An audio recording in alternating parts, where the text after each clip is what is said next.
the years, it's just been like false promises. I mean, they've claimed, you know, we can do this and we want to make these type of changes, come to the community. They talk a real good game, but then after everything's all said and done, we're still in the same situation. I listen to this, this reminds me of a Dave bar. It's like, fucking, what's the guy who leads Labour? What's his name? Sadiq Khan. Or what? No. That's why I don't know. The white Donny. Boris. No, he's Labour. Fucking Jeremy Corbyn. Corbyn. I want to put my trust in you, but you can understand why I have trust issues. That's a Dave bar. That's a Dave bar. Yeah. And I was like, 100%. Like, Labour talking good things. Like I would respect if they actually follow through. Yeah, but they fucking never. But they won't. They won't. Once they get into power, they just turn into the same fucking party. They're all the same party. Can I tell you something? The word of the day. It's a fucking Sunday, yeah? Yeah. The whole... I've never said it before, by the way.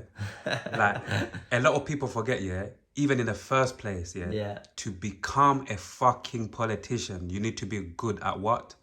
At manipulation. Manipulation. Talking to people. Having the skill, this is it. Having the skill of, you know, being able to convince people that whatever bullshit you're saying is what is true. Bro, you know who else did that? Yeah. Hitler. Yep. I can't believe you just said Hitler on the red chair. I can't. Sorry, bro. Sorry. No, bro. fucking. Sorry. Like Hitler, the only reason he got into power was because he was good at speaking and getting people hyped for something that was never gonna happen. Yeah. Like, he was a very, very good talker. Oh, yeah. So he talked his way into power. Literally. And then look what he did. He did He did a fuckery. Obviously, it's nothing like the UK. It doesn't relate that way. But if you're a good talker, you can talk anyone into doing anything, fam. It's like that scene from Wolf of Wall Street, "Sell me a pen" type thing. Crazy. Like if you know how to, you can do it. Yeah. Any way you want. But it's just oh man. On a random one, yeah. Yeah, go on, bro. Like besides, like obviously we trying to get to know you. Yeah. Like Wake Up Charlie, different parts of you. Yeah. Like besides the music, like what else are you into? And obviously, are you working on any other things away from music? And yeah, like I'm learning to play piano. I'm thinking about taking dance lessons. They're quite expensive, but I've always enjoyed, like, you know, just little body pop and that, you know, like dancing in the club, like. So I'm thinking about getting dance lessons and probably break dancing lessons. I like that shit. I always watch clips on YouTube of like break dancing shit. It's so hard, so hard. They make it look easy. They make it look easy, but it's because they difficult. put hours in. Yeah. And I've just recently sold my guitar because I realised it was just not for me. I tried so hard. It's just my fingers are so small. I couldn't get the chords, you know. Yeah. So but back in primary school, I was really good at piano, or keyboard. So I sold my guitar. I'm gonna get a keyboard set up. I'm gonna start learning how to actually write songs on keyboard and stuff, which will help my musical talent as well and my CV per se. But bro, I used to be in. That's the thing with depression and anxiety. It makes you hate yourself for loving to do things. That's because I used to be really good at football, really good, like really on the goal. I was a goalkeeper. Yeah. So I was very acrobatic from a age like fuck knows, I can't even remember. Yeah. I was doing gymnastics my whole life, so I was very flexible. I was very very springy. Yeah. So I was always goalkeeper. So you're explosive. Yeah, explosive. Yeah. And I was always quite small. I wasn't the tallest guy. I'm still not the tallest guy. But I could make them corner saves because I could jump so high. Yeah. So I used to love playing football, but that's kind of gone into the background now. I skated for a bit. I was decent at skating. I could do a kickflip. I could do flat ground tricks, but I never got to the level where I'm jumping downstairs and shit. Like Tony Hawk. Yeah. And no vertical thing, nothing like that. Yeah. You're doing the right thing though, meaning, you know, you're still obviously reasonably very young, And what I like about what I'm hearing is that you're actually open to trying different things, and 100%. and that's one You of the have to best. be. That's one of the best things to do, because eventually you're actually going, like, obviously the way you love music, and you can fall in love with music and do it, and eventually fall in love with other things as well. There Do you you know go. coming from? So That's it's what like I'm saying. That's where That's where I got the idea of the piano thing. Yes. Because I always enjoyed playing keyboard when I was younger. So I was like, I'm making music. Why not just learn a couple songs on the piano now? And then? Like a couple of my favorite songs, like X, or I don't know if you guys would fuck with like XXX and Of course, or like Lil Peep and stuff. I like XX, especially X, to be fair. Rest his soul. Rest his soul. For me personally, again, because all of us obviously we consume music, of course, in different ways. We like different things. For me, out of all of them, X just had like just a little something different that I liked, in terms of like there's certain songs that a couple of songs that he made that actually I'd fuck with for years and years. You get me? All of the other ones I couldn't. Again, all of the other ones I just couldn't really get into them. Yeah, and he was a poet as well. For sure. He spoke so much truth. That's why his and that's why I take influence from so many different artists. I think. As I said, I think I said at the start, I'm trying to create my own sound. I'm not trying to sound like anybody else ever, like anybody else, no matter what. But in order to do that, you do need to take influence from people. Exactly. And that's what I'm trying to do with my music, influence people into thinking like, oh, maybe I could write a song, and then they get into it, and then they enjoy it, and it builds a community type thing. You also spoke about songwriting, yeah? Yeah. Like, do you like? Would you? Never would you or would you? I'm moving a bit mad. Like, would you call yourself like officially a songwriter? Yeah. Like you're officially a songwriter. Yeah. And if people wanna reach out to you to work on different songs and all of these things, would you be open to that? Or right now you're just doing your own thing?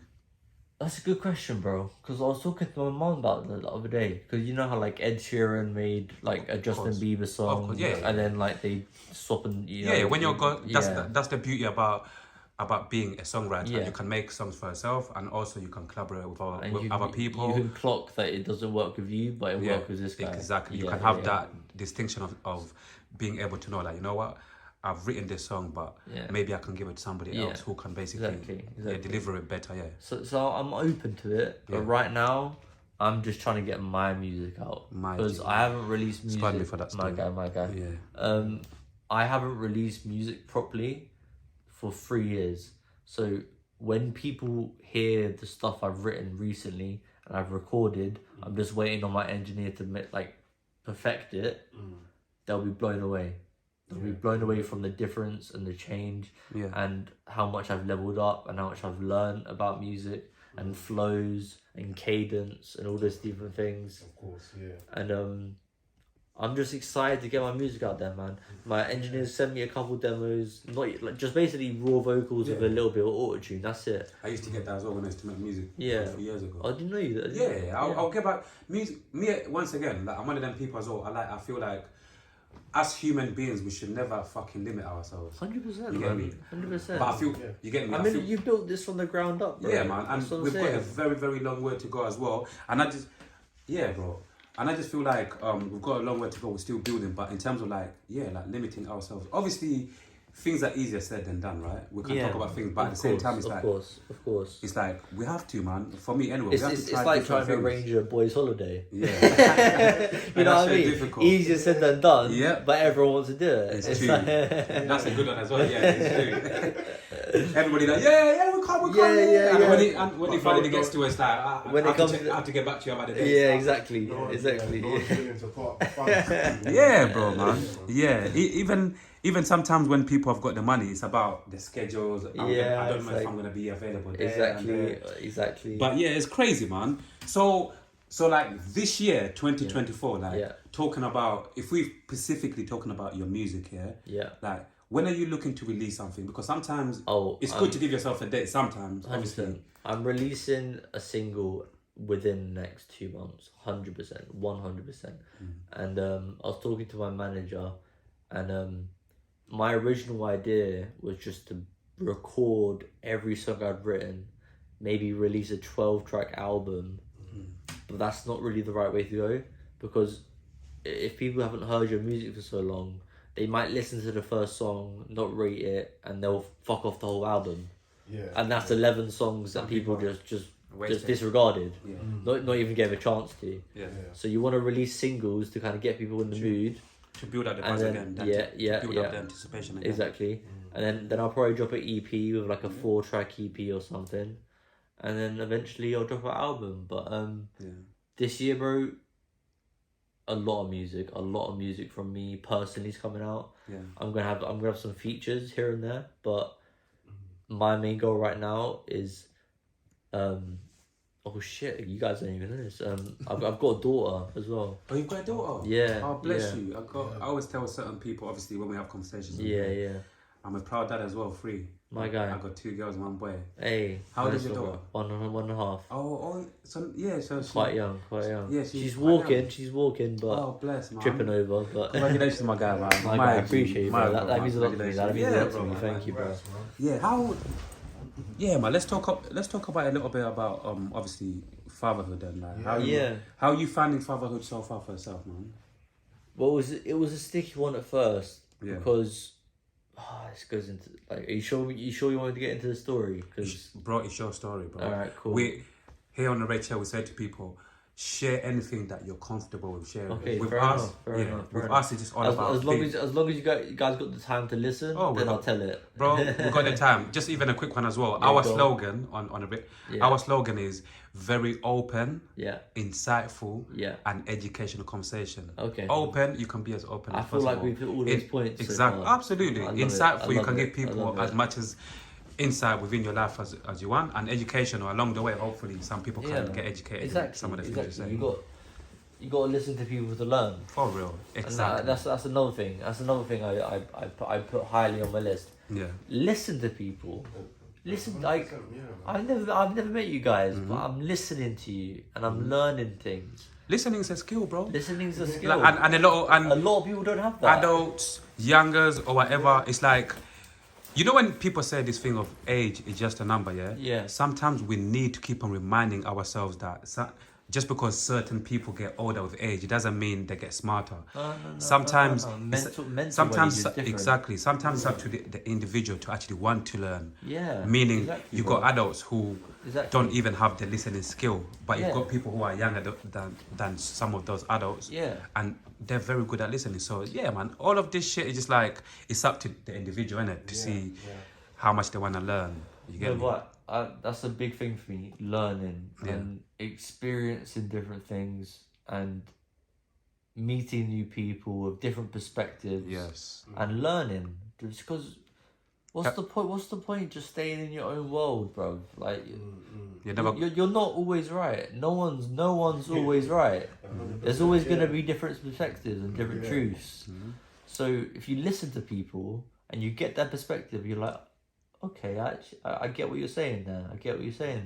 And then you learn, and then you can pass that knowledge to other people. Like for example, again, I fucked up my school GCSEs and that because I was fucking smoking weed and doing drugs. But I class myself as a very intelligent person, a very streetwise, and common sense smart. And I enjoy learning about history. I enjoy learning about geography. I enjoy listening. I'm very into. I class myself as agnostic. I believe in a higher power, but I'm just not sure what religion is right. You know, per se. I get what you mean. Yeah, exactly like us. Yeah. So I'm always like, I've got a friend called Mush. He's Muslim. I'm always listening to him. What's your name? Mush. Big yourself up, Mush. What country is he big from? Up Mush. He's watching this as well. Love you, bro. You know I've got you. What country does he come from? Afghanistan.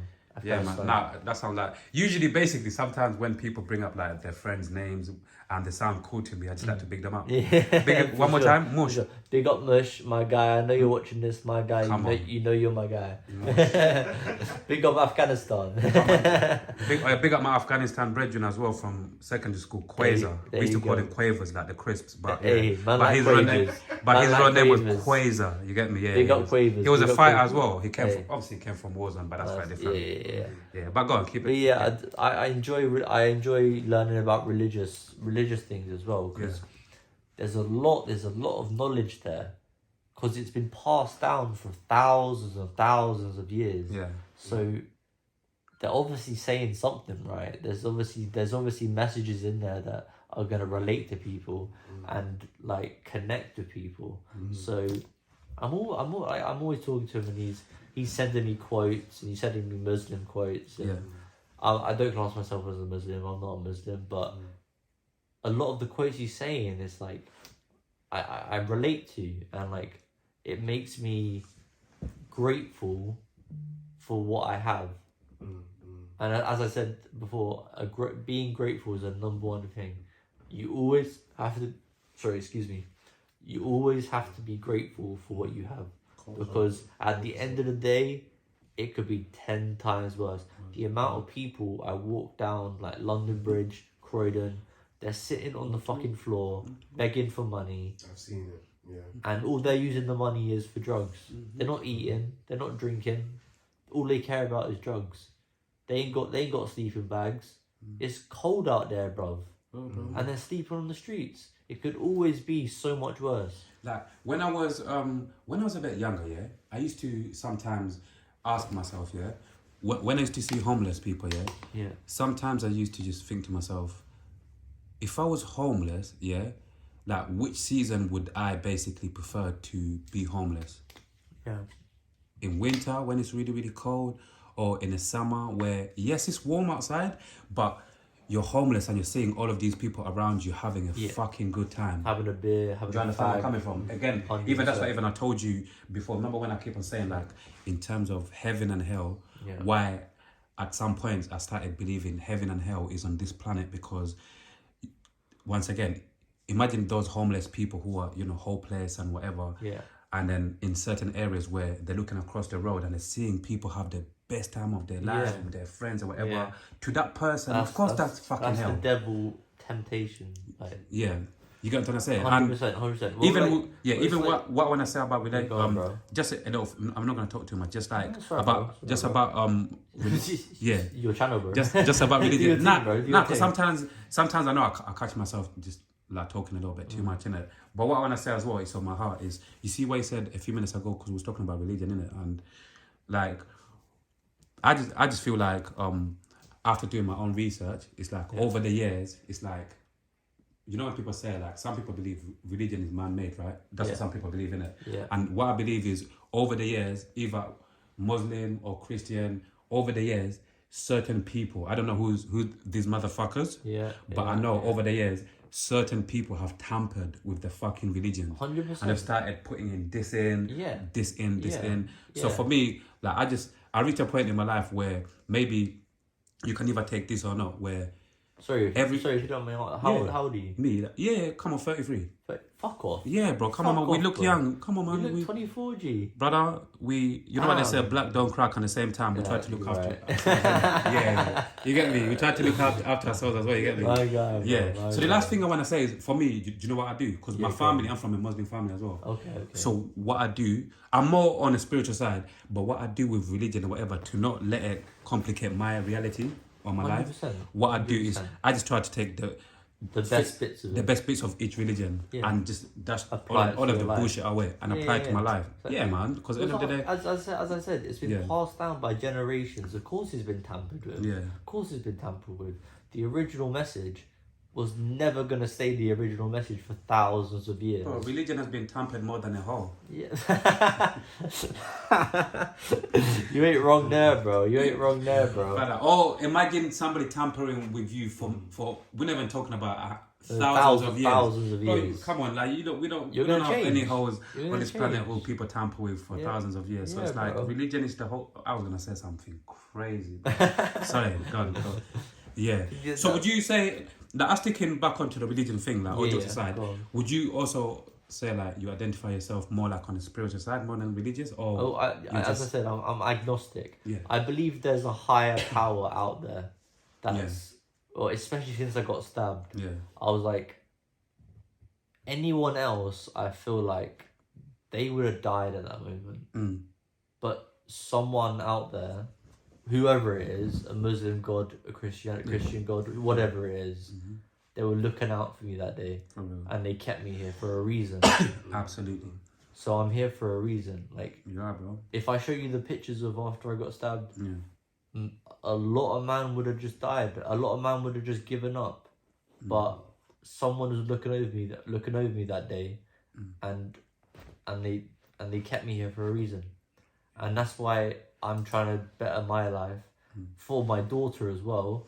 But just finding a passion, like, especially when you're young, if you don't chase your dreams, imagine you're 50 or 60 and you're like, why didn't I try to do that? Why didn't I try? You know, why didn't I try? Because you don't know, you can't fail without trying. You can't succeed if you're not trying. So it works both ways. So it's like, the idea of me sitting there when I'm 60, my daughter's grown up, I maybe have a couple more kids, and they asked me, oh, Dad, what did you used to do when you were younger? And I was like, I tried music for a month and I gave up. Like, it's some people, you know what I mean? You get what I'm saying? Absolutely, bro. Some people let, I'm gonna say this slowly, some people let their life circumstances stop them from trying to reach their greatness, because exactly, bro. Like, there's always a way. You get me? Obviously, everybody's going. A lot of people, everyone's going through their own thing. But I feel like, sadly, the reason why a lot of people in this world are gonna die without trying or without reaching their greatness, reaching their potential, greatness. You get me? Just 100%, simply because whatever life circumstances they're going through, you know, they're letting that define who the fuck they are. 100%. You get me?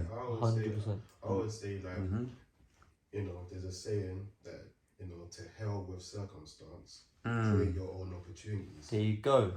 You got to create your own luck as well. Yes. Because as soon as I was shitting it. My first performance, like, it was recently, the show, like, about a month ago now. It was my first performance ever in front of a sold out pub. It was about 150 people there. I was bricking it the whole time. I was there from soundcheck. Soundcheck started at 4. My set was at 10:30. I was there for 6 hours, just dwelling, just thinking, what if I fuck up this lyric? What if I fuck up? But as soon as I got on stage and I tried it, I didn't give up. I didn't let the thoughts get to me.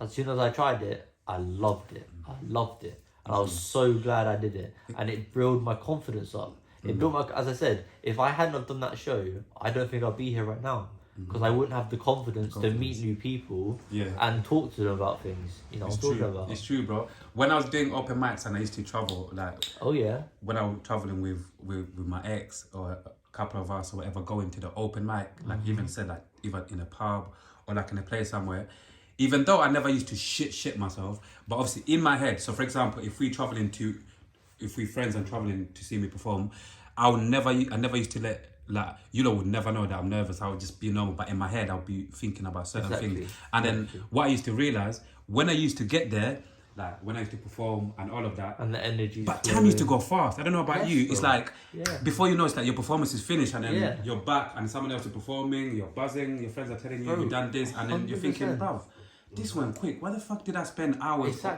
going through it over my head? But it shows you care anyway.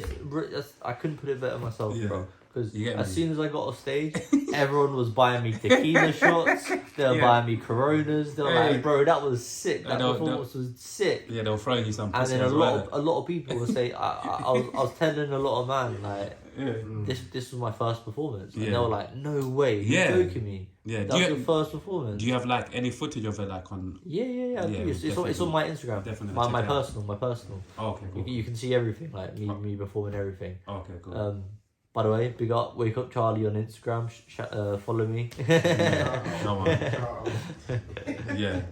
But honestly, big up Reality TV. Thank you. I appreciate you. Nah, man, it's so good, man. I appreciate you having me. Absolutely. I remember You was gonna touch on basically earlier. Obviously, you're gone. This conversation we've gone down different rabbit holes in a beautiful way, like No, in a beautiful what way. we do here. Anyway, This is what I like. I love having conversations with people. Yeah, man. You know, like obviously, you know, I'm not gonna say even that. Fuck, I'm not gonna give people no promotion. I was gonna say, yeah. So I want us to go back to a little bit to, you know, when the first time when you told us about you know, like you're a dad, you've got a daughter. Yeah, fatherhood. You said obviously if we got the time for you was gonna start explaining something. Oh shit! But you forgot that. You see, I remember. Okay. You remember, and then obviously we went down a certain rabbit hole. I can tell you the story. Yeah. It's gonna be a long one. No, we're here. We're here. Okay, cool.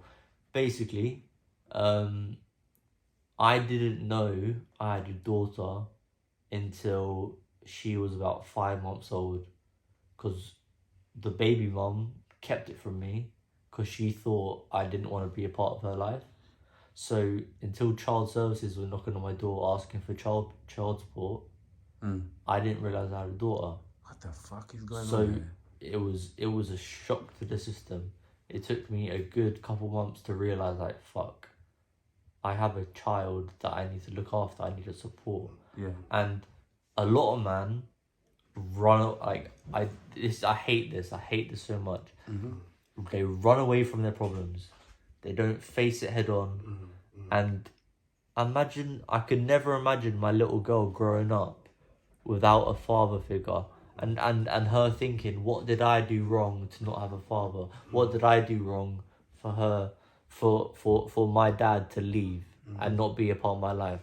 I could never imagine that. So no matter how, I was 20 when she was born. So obviously very, very young dad. I fuck knows, I don't know what I'm doing. But I stood up, I took it. I stood up, like a man, I stood up, I took it. I was like, okay, I'm gonna learn. I'm gonna show my child that I'm there for her no matter what.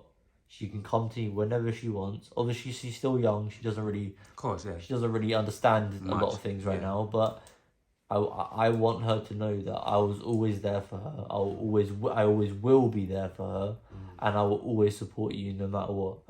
And that's the main thing. Did you ever find out why the mother of your child sorry. didn't? No, we here.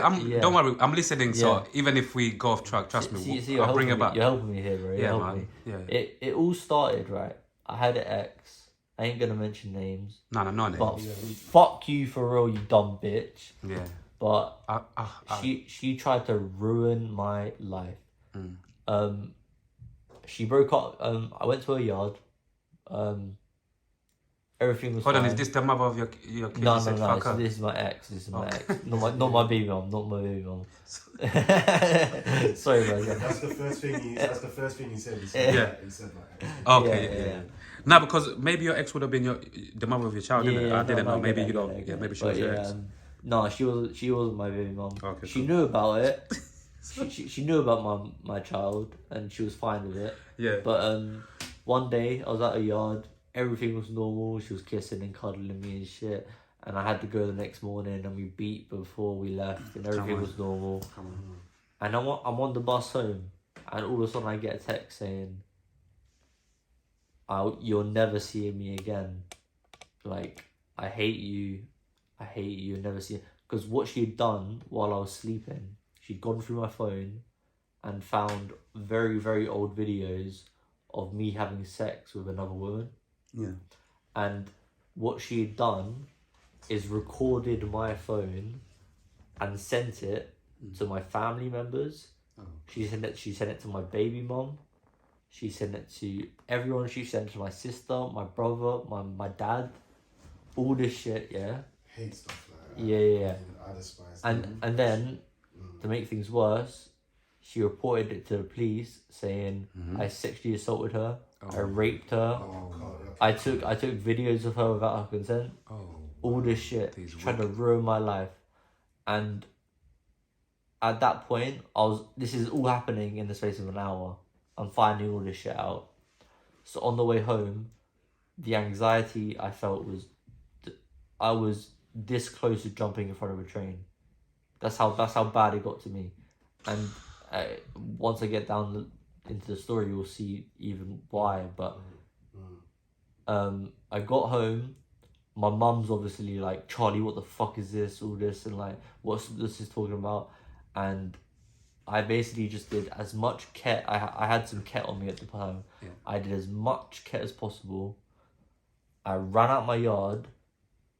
Kind of a coincidence, but there was a police van directly parked outside my house, and I instantly thought, shit, feds, they're after me. Yeah. So I ran to a park. I ran for like a good 20 minutes, sprinted to this park, found a bench, and obviously I was selling a lot of drugs. So you know those American 2mg Xanax pots? Yeah, I know exactly what you're talking about. I had a full pot of Fuck I had a full pot of pregabalin, Vals, Xanax, Tramadol. I had some promethazine in there. I was on that bench for 2 hours, crying my eyes out, trying to build up the courage just to swallow these pills and just kill myself. And eventually I just broke and I did it. I took all these pills. I took as many as I physically could, and I'm not bullshitting you guys. You see, you know how big those pots are. Yeah. That's why even I'm trying to fathom like. You said it was full up. It was full up. It was full up. Yeah. That's So I must have taken, I don't even know how many I took, but again, that's why I believe in a higher power. It was enough to overdose you.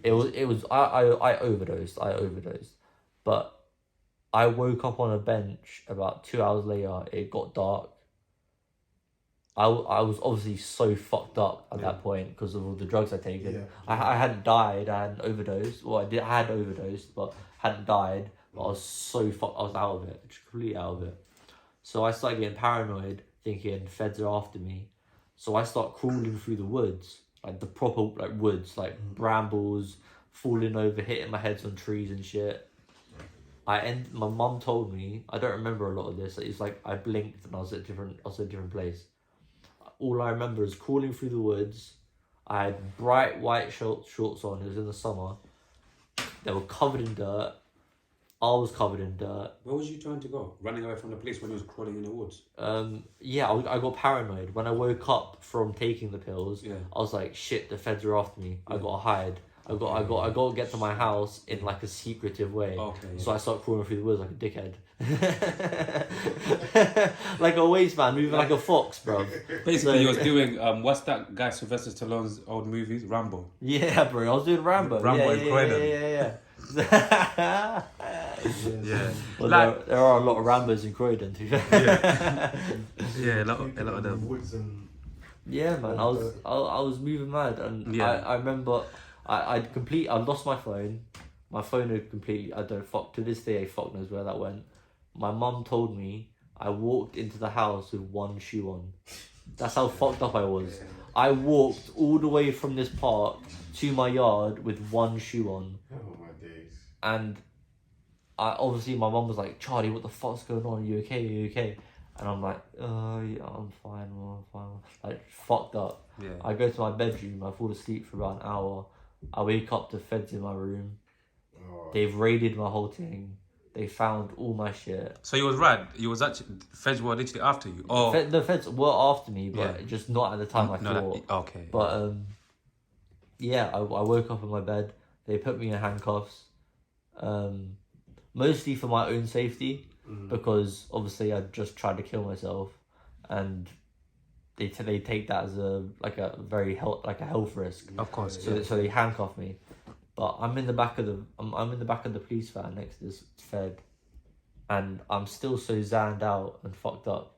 I'm trying to low key squeeze my hands out of the fucking handcuffs trying to escape. Yeah. But obviously the fed next to he's cooking it. Yeah. So he's like, no, fucking don't move your hands, But I just kept trying to low key do it, just trying to get out of these cuffs. It was never gonna work. The cuffs were tight.